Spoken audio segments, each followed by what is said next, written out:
Hello students, आज हम करेंगे क्लास नाइन्थ।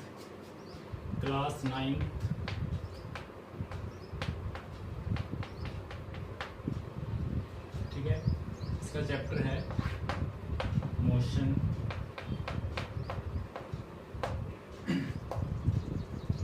तो आज पढ़ेंगे कि जो क्लास नाइन्थ के अंदर जो चैप्टर है हमारा मोशन, उसके बारे में पढ़ेंगे। पहली बात तो मोशन क्या है।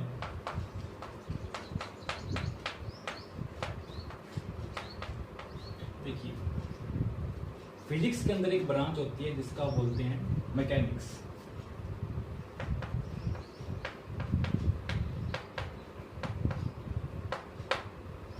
मैकेनिक्स के आगे टू ब्रांचेस होंगी, एक होगी डायनामिक्स और एक होती है काइनेमेटिक्स।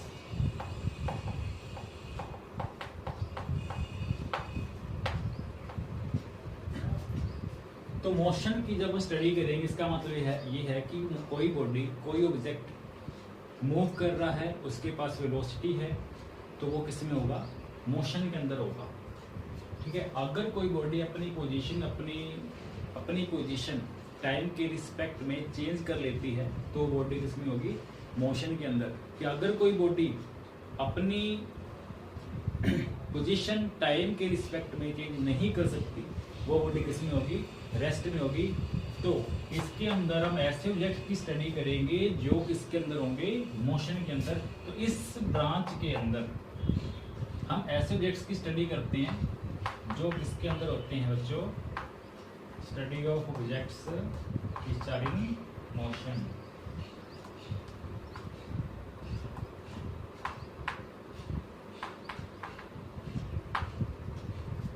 ठीक है, तो एक और ब्रांच है डायनेमिक्स। इस डायनेमिक्स के अंदर हम पढ़ेंगे कि अगर कोई ऑब्जेक्ट मोशन के अंदर है तो किस वजह से मोशन के अंदर है। ऑब्वियसली अगर कोई ऑब्जेक्ट मोशन के अंदर है तो उस पर कोई ना कोई फोर्स वर्क कर रहा है, इस वजह से वो मोशन के अंदर है। तो इसके अंदर पढ़ेंगे कि अगर कोई ऑब्जेक्ट मोशन के अंदर है तो उसका क्या कॉज है।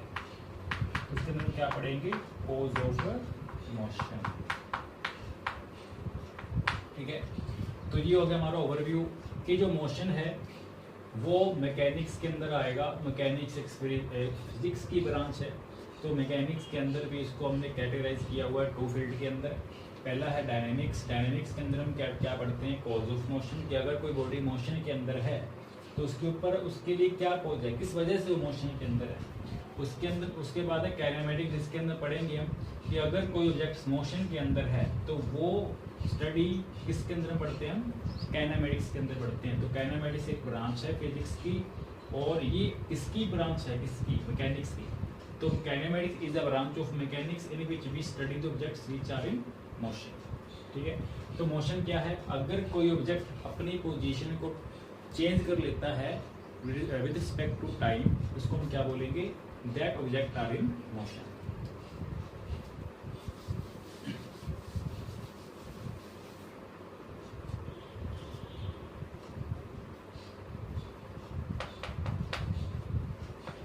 If an object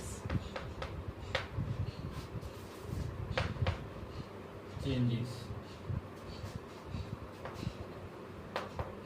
its position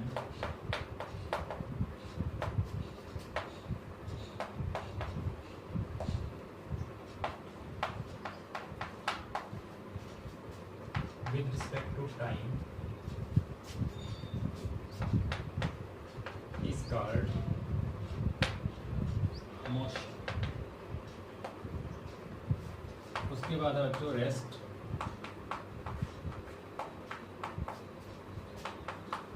If an object do not change its position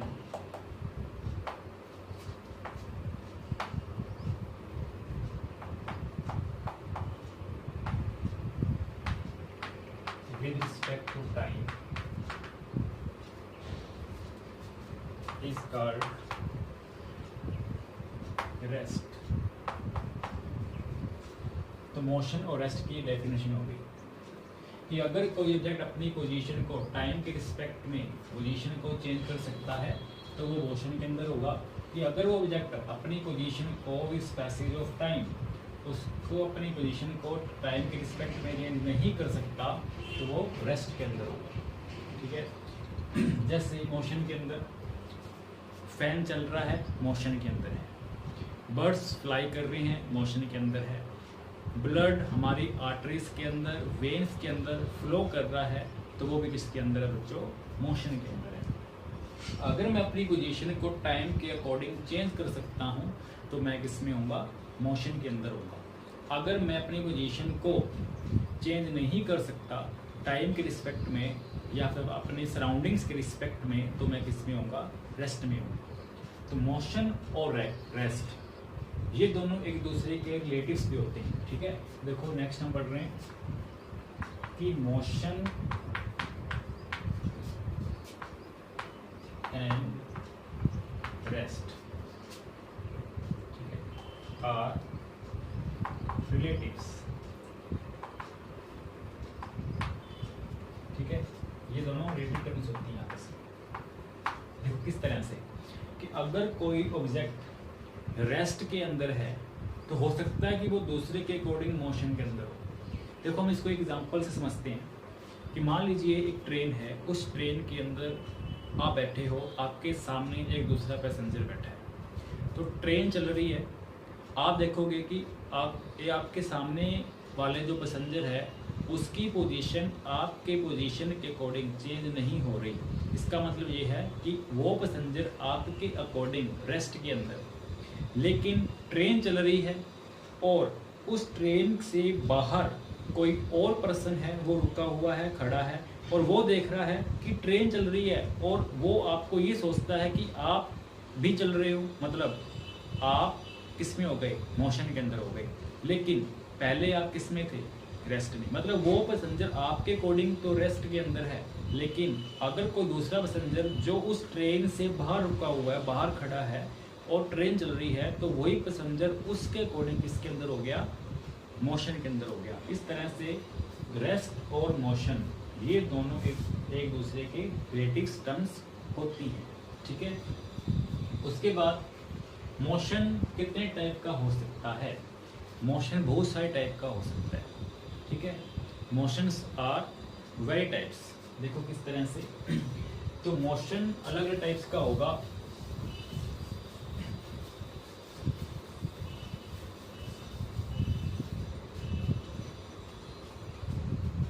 एक तो होता है रेक्टिलिनियर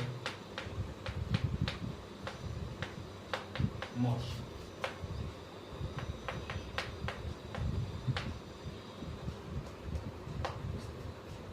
रेक्टिलिनियर मोशन होता है कि अगर कोई ऑब्जेक्ट स्ट्रेट लाइन के अंदर मूव कर रहा है, स्ट्रेट लाइन के अंदर जा रहा है, तो वो किसमें होगा, उसका जो मोशन होगा वो रेक्टिलिनियर मोशन होगा।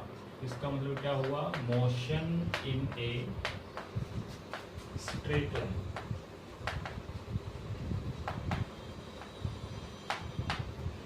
ठीक है, तो ये हो गया रेक्टिलिनियर मोशन। देखो हम इसके बारे में पढ़ लेते हैं अभी, motion in a straight line.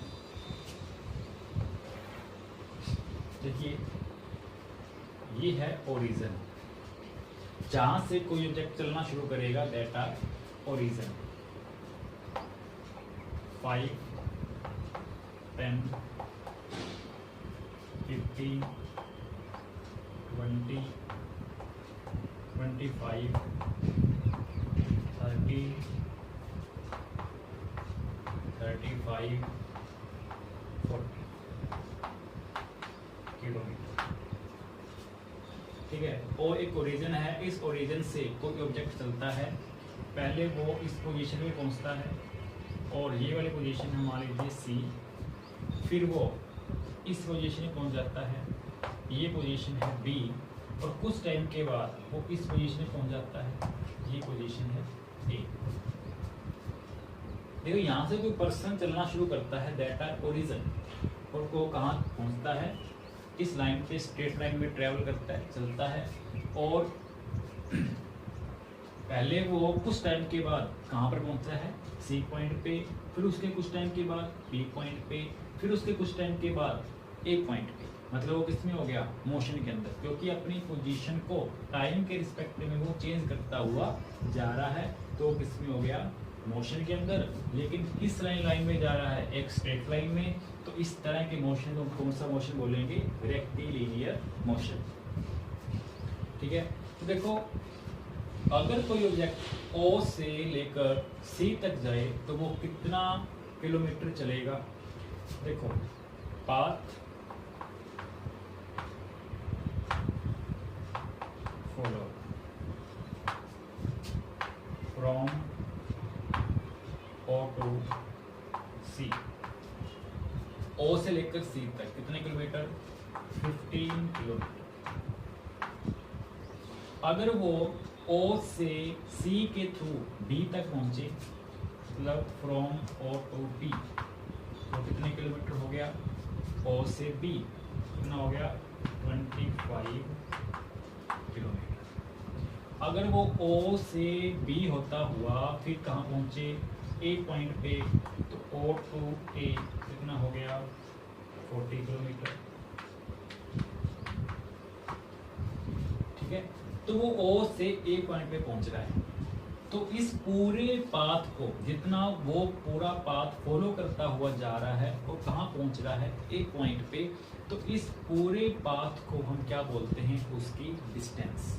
ठीक है, तो डिस्टेंस क्या होगी, path follow by an object, total path follow by an object is called distance.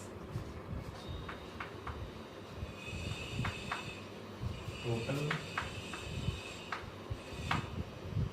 path followed by an object is called distance। ठीक है, तो ये हो गया डिस्टेंस। नेक्स्ट देखिए, ओ से सी, सी से बी, ओ से सी, बी और फिर ए। फिर वो ए से वापस मुड़ता है, वापस चलता है, फिर कहाँ पर आता है, बी पर। तो वो कितना टोटल बात फॉलो कर लेगा बताइए। देखिए ओ से ओ टू बी, ठीक है, और किसके थ्रू, ए के थ्रू, रो ए, कितना किलोमीटर हुआ, ओ टू बी रो ए, ये हो गया 40 किलोमीटर।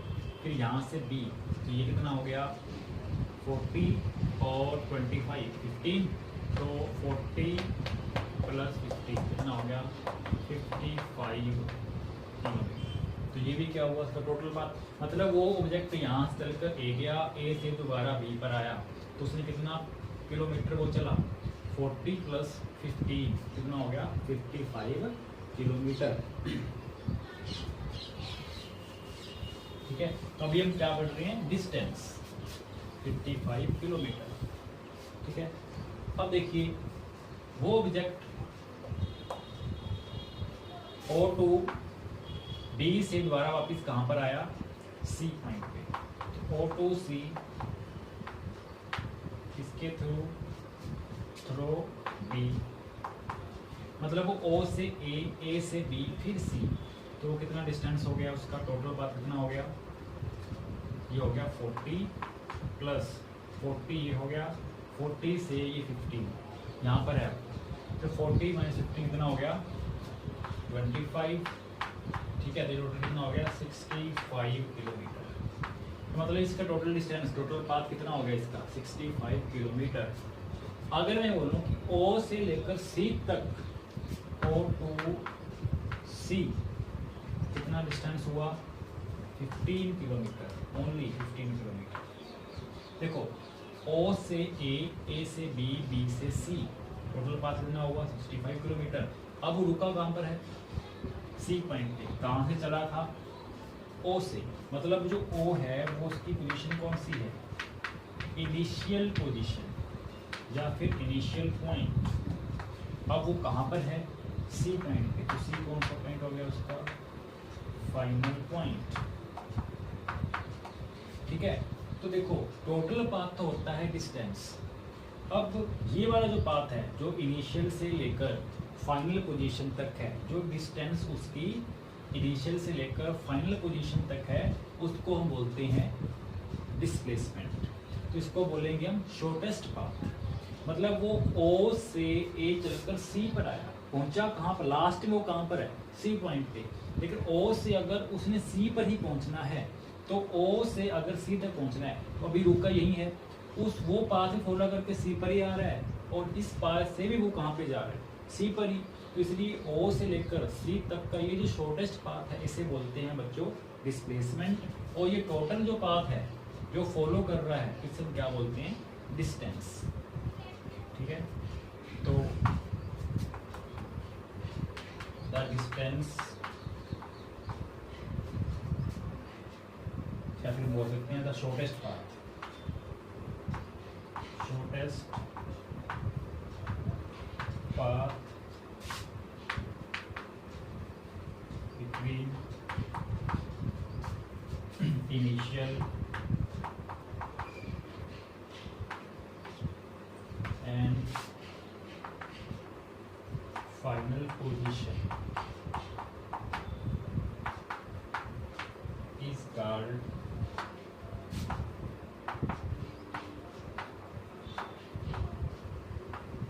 displacement। तो डिस्टेंस और डिस्प्लेसमेंट समझाएगा तो ये क्या होता है। देखो O से लेकर पूरा जो वो ऑब्जेक्ट कितना पाथ फॉलो कर रहा है उससे हम बोलेंगे डिस्टेंस, और जो इनिशियल से लेकर फाइनल पोजीशन तक जो एक शॉर्टेस्ट पाथ होगा उससे हम बोलेंगे डिस्प्लेसमेंट।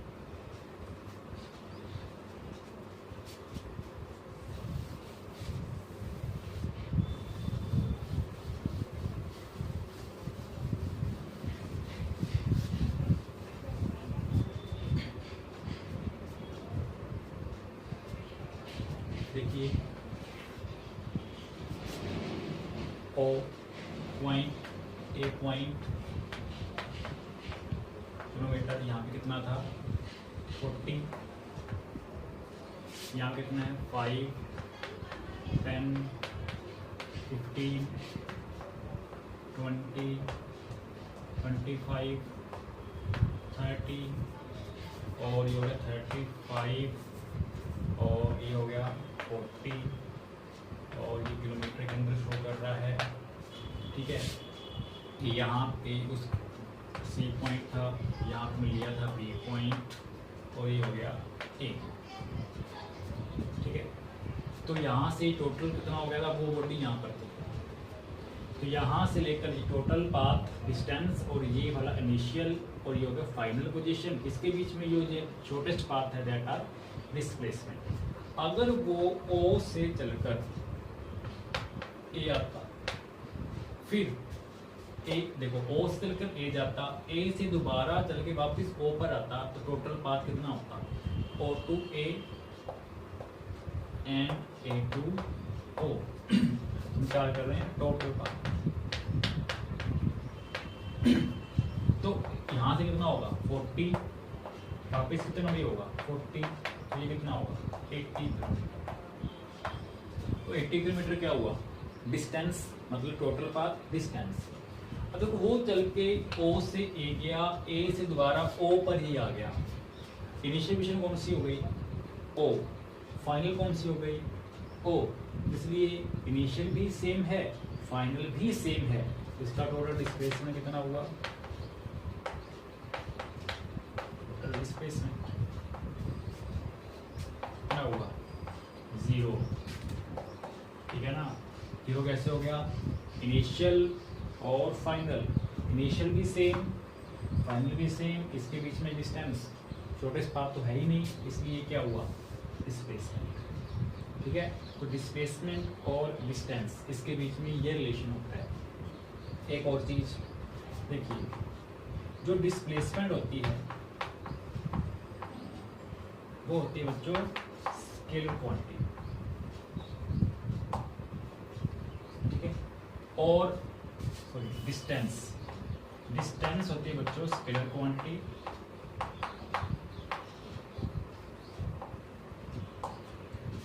और जो डिस्प्लेसमेंट होता है बच्चों वो होता है वेक्टर क्वांटिटी। इसको डिनोट कैसे करेंगे, कैसे चलेगा पता कि ये कोई स्केलर है या फिर वेक्टर है। देखो स्केलर को डिनोट कर देंगे एस से। मान लो कोई भी डिस्टेंस है उसको मान लेंगे एस। अब ये डिस्प्लेसमेंट है वो भी एस है, लेकिन उसके ऊपर हम क्या करेंगे, एक एरो का साइन लगा देंगे। पता चल जाएगा कि ये स्केलर है और ये क्या है, वेक्टर। ठीक है, तो स्केलर क्वांटिटी क्या होती है, जिसका सिर्फ क्या होता है, ओनली मैग्नीट्यूड, जिसकी कुछ ना कुछ वैल्यूज होती है, जिसका कुछ ना कुछ मैग्नीट्यूड होता है लेकिन डायरेक्शन नहीं होती, वो होती है स्केलर क्वांटिटी। और जिसका मैग्नीट्यूड और डायरेक्शन दोनों हो वो कौन सी क्वांटिटी होती है बच्चों, वेक्टर क्वांटिटी। ठीक है, तो ये स्केलर है डिस्टेंस और वेक्टर कौन सी है, डिस्प्लेसमेंट। ठीक है, अब हम करेंगे डिस्प्लेसमेंट और डिस्टेंस के बीच में एक रिलेशन।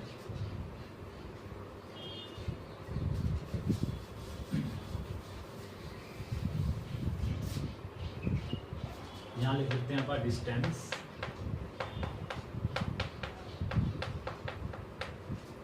ठीक है, और यहाँ लिख देते हैं आपका displacement.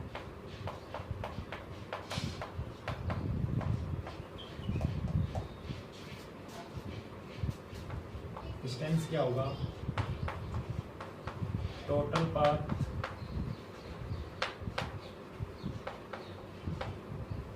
Follow by an object. Displacement क्या होता है, द शॉर्टेस्ट पाथ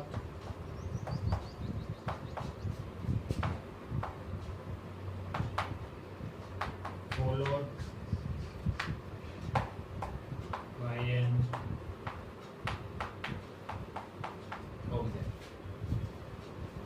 सेकंड देखिए डिफरेंस क्या होगा, जो ये डिस्टेंस है, ठीक है, कौन सी क्वांटिटी होती है, scalar, scalar quantity, scalar quantity. ये कौन सी क्वांटिटी होती है, वेक्टर, इट इज अ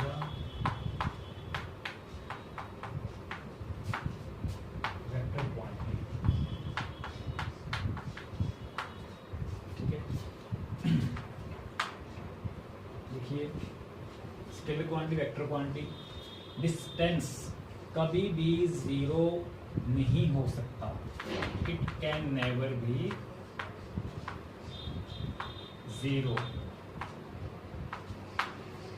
ठीक है, जीरो कभी भी नहीं हो सकता। देखिए कैसे, अगर हम घर से स्कूल जाएं, हम अपने घर से निकले और हमारा जो स्कूल है वो घर से 5 किलोमीटर दूर है, हम घर से निकले 5 किलोमीटर चलना शुरू किया, हम जब 5 किलोमीटर चले और कहाँ पहुँच गए, अपने स्कूल में। फिर हम स्कूल में सारा दिन पढ़े, ठीक है, फिर हमने घर वहाँ स्कूल से वापस घर आए, कि जब कितना किलोमीटर चले, फिर वही 5 किलोमीटर। ठीक है, देखो किस तरह से, ये है हमारा घर और ये है हमारा स्कूल। घर से स्कूल, होम से स्कूल 5 किलोमीटर। पहले हम यहाँ गए, फिर शाम को दोपहर को हम घर वापस आए, फिर 5 किलोमीटर, फिर 5 किलोमीटर। तो टोटल डिस्टेंस कितना हुआ, 10 किलोमीटर। तो डिस्टेंस हो गया 10 किलोमीटर। ठीक है, डिस्टेंस 10 किलोमीटर। अब देखो घर से चले थे, वापस कहाँ पर आ गए, घर पर।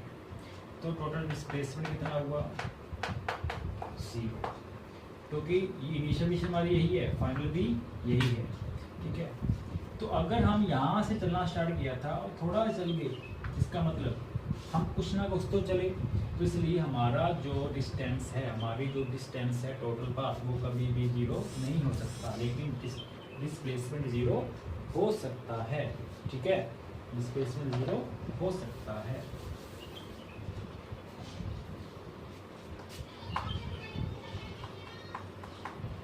It can never be 0, ठीक है, और will be ये 0 हो सकता है। उसके बाद जो डिस्टेंस है उसकी वैल्यू हमेशा पॉजिटिव होगी। ठीक है, इट इज ऑलवेज